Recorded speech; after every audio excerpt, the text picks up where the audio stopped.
Alright, we will call this video Buoyancy Part 2, although you can't hardly see my buoyancy because my writing got kind of close together.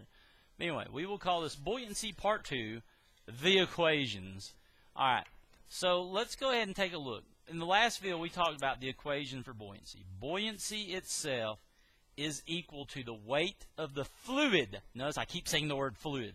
The weight of the fluid that you displace, that your body pushes out of the way. Well, instead of weight, though, we're going to change it. We're going to write the density of the fluid times the volume of the fluid you displace. Because it's about the fluid you displace. I mean, because not all of you may be underwater. You just want to know how much volume you displace times gravity. So this is, if we were doing equations, this would be like our equation 9.1 or whatever it is. It'd show up as in a textbook. Now, let's think about an object that's out floating in the water. Let's do a little free body diagram here. I know you love drawing free body diagrams. I love drawing free body diagrams. If you think about an object in the water, you've drawn enough diagrams to know that everything has an mg going down like this. Well, if you're in water, not only do you have an mg down, you've got a buoyant force lifting you back up while you're in the water. Well, let's draw the equation for that. B minus mg equals, now this is going to be important. If something is sinking or if something is rising, you would set equal to ma. So what do you do if something is just floating? Well, if you're working a problem and something is just, I'm going to write that here, floating. You may have watched that movie, It. They all float down here. Anyway, random trivia. 0. If something is floating, then the sum of the forces, it's static. The sums of the forces are equal to 0. And this is basically how we begin every buoyancy question. It's just by thinking about B minus mg. Now I'm going to give you a row of equations here. B minus mg is equal to 0. Well, what can happen? Well, read the problem. If it doesn't explicitly give you B, perhaps, we'll go do this. What is B? Rho f VFG. So I will write rho f VFG minus mg equals 0. Fascinating. What do you do if you're working the problem and it won't give you, and this mass is your object, by the way. What do you do if you're working the problem and it doesn't tell you how big the object is? Well, a lot of times they don't. Sometimes in these problems they won't give you this second mass. And so what you'll do is this. You'll write rho f VFG minus, get this, by the same accord, m is written as rho o VOG equals 0. Woo! It's getting sexy in here. Look, it's a very repetitive problem. It's rho VG minus rho VG. The B part over here is for the fluids. The minus mg is for the object over here. Now, sometimes you'll work a problem and an object is completely submerged. Completely. I'm running out of room. Completely submerged. In other words, you work the problem and object is all the way under the water. Hey, the beautiful thing about that is when you go to work the problem, if something is all the way underwater, that means the volume of the fluid is the same thing as the volume of the object.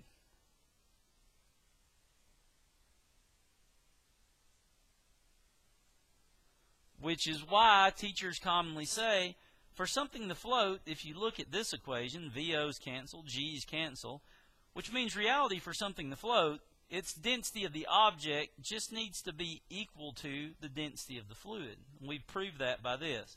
Now, there's only one other trick, and we're going to keep all this list of equations. This list of equations will take us through every buoyancy problem. I need one more thing. Sometimes, I'm going to write a word here, partially submerged. Just going to write sub. Partially submerged. What do you do when something is only partially under the water? Well, rho f, and instead of VO, I substitute the letters AH, basically base times height for volume. G minus rho O VOG equals 0. And this H that is in the problem, H is what's under fluid. I would say water, but I'm trying to get across to you, not every problem is in the water. So this H is just for, like, if you were looking at an object and it was floating in water. Let's say you were looking at, let's draw a box here, and that box was out floating in the water. So there's a box floating in water. H represents this part. H represents the depth that is under the water in this equation. Not what's stuck up out of the water, but what's actually stuck in the water is what H represents. This is every equation you need, basically, to do buoyancy. Now, I'll go ahead. I'm always giving you little hints at, like, problems you're going to see. You need to copy this entire run of equations down, because every problem is going to be a play off of these equations. Now, will they do some things to try and mess you up? Well, of course they do. I think it's worse in this part of physics because the problems are easier, so textbook manufacturers and authors try to think of ways to make the problems harder. A very common question will be a problem that tells you, let's get like a little box here. Somebody gets a box, and they will tell you that that box weighs 100 newtons. So they'll tell you the box weighs 100 newtons. Then they'll come back. Here's a big container full of water, and they'll come back and tell you that someone put this box underwater and they weigh it again. So in other words, they weigh the box underwater, hopefully not on a digital scale. That would be some form of problem. But anyway, it will tell you they've weighed the object again, they've weighed it under the water, and its weight, I'm going to put WW, its weight in water, and now its weight in water is only 30 newtons. If you work a problem and it does this situation, what it's trying to indirectly tell you is this. It's trying to tell you that B is equal to the difference. If it weighs 100 but only weighs 30, that's because the water must be doing what? The water must be lifting up with 70 newtons of force. So the buoyancy is 70. Okay, great. What can I do with that? Well, most of these problems, here's the thing. If you know the weight, the real deal weight, then all you got to do is set 100 equal to mg. All of a sudden, 100 divided by 9.8, which is 10, but I can't help it. I'm a stickler for details. 10.2. See, we almost made that mistake. And now you're thinking, okay, great. What advantage is it that I know this now? Well, I can do some more things. I know the mass of the object now. There's the mass of the object. I learned that from this. Wait a minute. What is B equal to? B is equal to rho F VF G. Hey, wait a second. But this thing's all the way underwater. That means that the volume of the fluid is the same as the volume of the object. Wait a second. B is 70. If I've got it in water, rho F is 1,000. VO 0.8. Hey, I can find the volume of the object. See if we can do this. 70 divided by 1,000 times 9.8. Why did I just do that in the calculator? 0.0071. 0.0071. Wait a second. There's the volume of the object. Wait a second. If I know the mass of this object and I know the volume of the object, I can find the density. Mass over volume, 10.2 over 0.0071.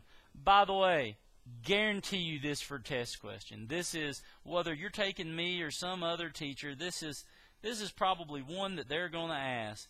0071 equals 1436. There. I can pretty much guarantee anybody watching this, that would be a test question. This is like the most common thing. Give two weights. That lets you find B. You can find mass. You can use B to find the volume, and then you can just do density as mass over volume. Matter of fact, I hate to say it, I think I just wrecked the first example that I was going to work. I'm going to do a few of these buoyancy examples because they do get kind of tough to figure out. Matter of fact, I hate to say it, I don't even want to do this problem because if you look, it's the same question that we just worked. It tells you in the question, this comes from Survey, it tells you that the object weighs 5.35. Well, it weighs 5.35. And that's how much it really does weigh, like in this picture over here. This person then takes it, they put it in water, and now when they weigh it in the water, it says that it only weighs 3.6 newtons. Okay, well, that's fascinating. Well, what's it telling you? It gave you two different weights. It's telling you the buoyant force. So the buoyant force on this object is the difference, 5.35 minus 3.6, 1.75. So there's your buoyant force. Well, you know the weight of this, and this is your real deal weight. So all you got to do is 5.35 equals mg, and now you got your mass. So 5.35 divided by 9.8, 0.55. So there's your mass for this object over here. We know that B is equal to rho F VF G. But this thing is underwater. This thing is underwater. That means that this VF is a VO. So wait, I know B. 1.75 equals, it says it's in water, 1,000 times VO times 9.8. That's going to be 1.75 divided by 9,800. 1.75 divided by 9,800 is 1.79. Now you've got the volume, mass and volume. Now you got the density of the object.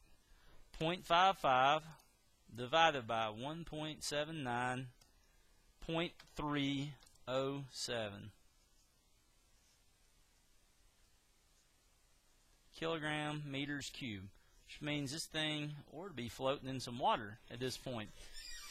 Alright, this is the end of this video. I've got a couple more. The next video will be like a really, really hard buoyancy problem. Watch it if you need like some help doing a little bit more of a tricky one. But anyway, thank you for watching.